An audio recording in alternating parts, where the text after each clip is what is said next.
আসসালামু আলাইকুম রহমতুল্লাহ। প্রিয় দর্শক, আজকের আলোচনার বিষয় হলো কবরে দাঁড়িয়ে মৃত ব্যক্তিকে সওয়াল জবাবের তালকিন করা প্রসঙ্গে।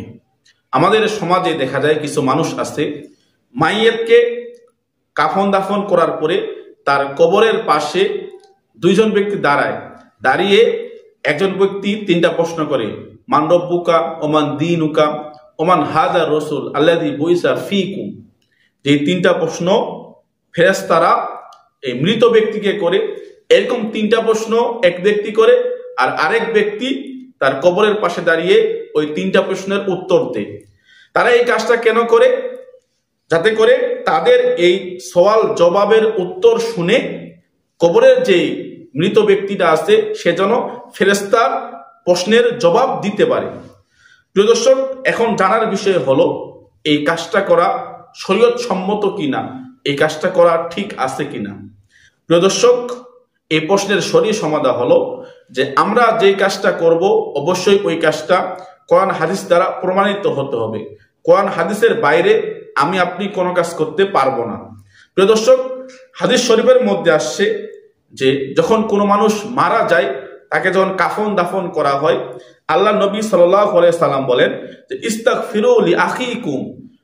আল্লাহ নবী সাল্লাল্লাহু আলাইহি সাল্লাম কোনো ব্যক্তিকে যখন দাফন কাফন করলেন, তখন আল্লাহ নবী সাল্লাল্লাহু আলাইহি সাল্লাম ওই ব্যক্তির কবরের পাশে দাঁড়িয়ে থাকতেন এবং আল্লাহ নবী সাল্লাল্লাহু আলাইহি সাল্লাম বলতেন ইস্তাগফিরু লি আখিকুম, ও আমার সাহাবারা, তোমরা তোমার ভাইয়ের জন্য ইস্তেগফার পড়ো, আল্লাহর কাছে মাফ চাও।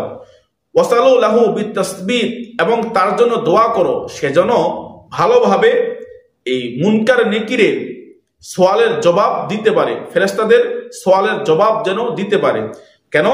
ফাইন্নাহু আলআন ইসআলু, কেননা এখন তোমার মৃত ব্যক্তি ভাইকে প্রশ্ন করা হবে।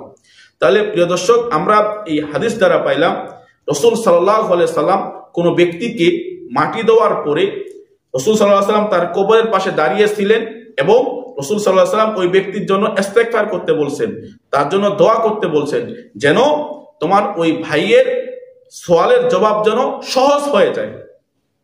আরেক হাদিসের বর্ণনায় আসছে, এই হাদিসটি হলো আবু দাউদ শরীফের হাদিস, হাদিস নাম্বার 3213। আরেকটা হাদিস আসছে, আমর ইবনুল আস রাদিয়াল্লাহু তাআলা আনহু বলেন যে আমি যখন মারা যাব তখন আমার কবরে তোমরা আস্তে আস্তে মাটি দিবেন এবং তোমরা আমাকে মাটি দেওয়ার পরে আমার কবরের পাশে থাকবা, এতটুকু সময় থাকবা যেন আমাকে যে ফেরেশতারা প্রশ্ন করতে আসবে, আমি যেন আশঙ্কা মুক্ত হয়ে নির্দ্বিধায় ভয়হীন তোমাদের উপস্থিতিতে যেন আমি ফেরেশতার এই তিনটা প্রশ্নের জবাব দিতে পারি। এবং আরেকটি বর্ণনা আসছে, আল্লাহ নবী সাল্লাল্লাহু আলাইহি সাল্লাম বলেন তোমরা যখন মাইয়াতকে কবরের মধ্যে রাখবা তখন বিসমিল্লাহি ওয়া আলা মিল্লাতি রাসূলিল্লাহ এটা পাঠ করবা। এবং আল্লাহ নবী সাল্লাল্লাহু আলাইহি সাল্লাম আরো বলেন ইকরা ইনদা রাসিহি বিফাতিহাতিল বাকরাতি ওয়া খাতিমাতিহা। এবং মাইয়াতকে যখন তোমরা এই কবরের মধ্যে রাখলা, কবর সম্পূর্ণ হওয়ার পরে এই মৃত ব্যক্তির মাথার দিকে দাঁড়িয়ে তোমরা সূরা বাকারা পড়বা, সূরা বাকারার শুরুর আয়াতগুলা পড়বা এবং সূরা বাকারার শেষের আয়াতগুলা পড়বা।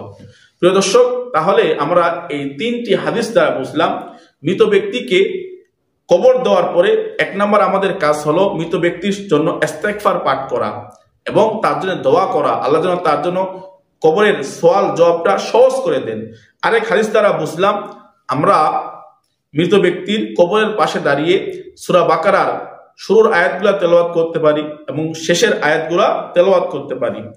তাহলে হাদিসের মধ্যে যে সমস্ত জিনিসগুলো আছে আপনার আমার জন্য করণীয় হলো সেই সমস্ত কাজগুলো করা, আর যেগুলো হাদিসের মধ্যে নাই সেগুলো থেকে দূরে থাকা। আল্লাহ তাআলা আপনাকে আমাকে সকলকে এই বিষয়টার উপর আমল করার জন্য তৌফিক দান করুন।